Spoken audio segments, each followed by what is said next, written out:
వెంకటగిరిలో జరిగే పోలేరమ్మ జాతర అసలు ఎలా ప్రారంభమైంది, అమ్మవారి శక్తి వెనుక ఉన్న అసలు కథ ఏమిటి అనేది మన వీడియో ద్వారా తెలుసుకుందాం. మీరు ఈ వీడియో చూస్తున్నారు కానీ ఇంకా మన ఛానల్ సబ్స్క్రైబ్ చేయలేదు. మన ఊరి చరిత్ర, జాతరల వెనుక ఉన్న నిజమైన కథలు తెలుసుకోవాలంటే ఇప్పుడే మన ఛానల్ సబ్స్క్రైబ్ చేసి బెల్ ఐకాన్ నొక్కేయండి. అసలు ఈ పోలేరమ్మ ఎవరు? పోలేరమ్మ అమ్మవారిని గ్రామదేవతగా భావిస్తారు. ఆమెను శక్తి స్వరూపిణిగా, గ్రామాన్ని కాపాడే తల్లిగా భక్తులు నమ్ముతారు. పురాతన కాలంలో వెంకటగిరి ప్రాంతం అడవులతో నిండి ఉండేదని చెప్తారు.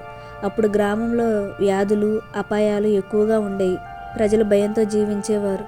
అలాంటి సమయంలో ఒక రాత్రి గ్రామ పెద్దకు కలలో అమ్మవారు దర్శనమిచ్చారట. నా విగ్రహాన్ని ప్రతిష్ఠించి ప్రతి సంవత్సరం జాతర జరిపితే మీ గ్రామాన్ని నేను కాపాడుతానని చెప్పారట. అలా పోలేరమ్మ అమ్మవారి ఆరాధన ప్రారంభమైందని స్థానికులు చెప్తూ ఉంటారు. అసలు జాతర ఎలా జరుగుతుంది? ప్రతి సంవత్సరం ప్రత్యేకమైన రోజున పోలేరమ్మ జాతర ఘనంగా నిర్వహిస్తారు. అమ్మవారికి ప్రత్యేక అలంకరణ, పూజలు, హారతులు, బోనాలు సమర్పించడం, ఊరేగింపు, పాలాభిషేకం, ధ్వజారోహణం.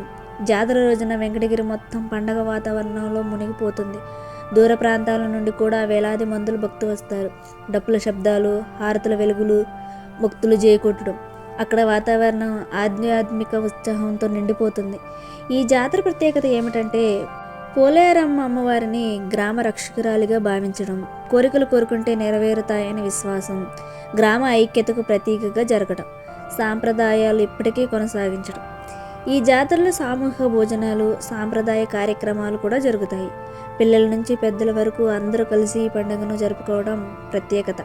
పోలేరమ్మ జాతర కేవలం పూజ మాత్రమే కాదు, అది వెంకటగిరి ప్రజల ఆత్మగౌరవం, భక్తి, సంస్కృతి కలయిక. వెంకటగిరి పోలేరమ్మ జాతర వెనుక ఉన్న ఈ చరిత్ర మీకు నచ్చిందా? మీరు ఈ జాతరకి ఎప్పుడైనా వెళ్ళారా? వెళ్తే మీ ఎక్స్పీరియన్స్ని కామెంట్లో చెప్పండి. ఇలాంటి మన ఊరి ఆసక్తికరమైన కథలు తెలుసుకోవాలంటే ఇప్పుడే సబ్స్క్రైబ్ చేయండి. మరిన్ని అద్భుత కథలతో మళ్ళీ కలుద్దాం. Until then bye.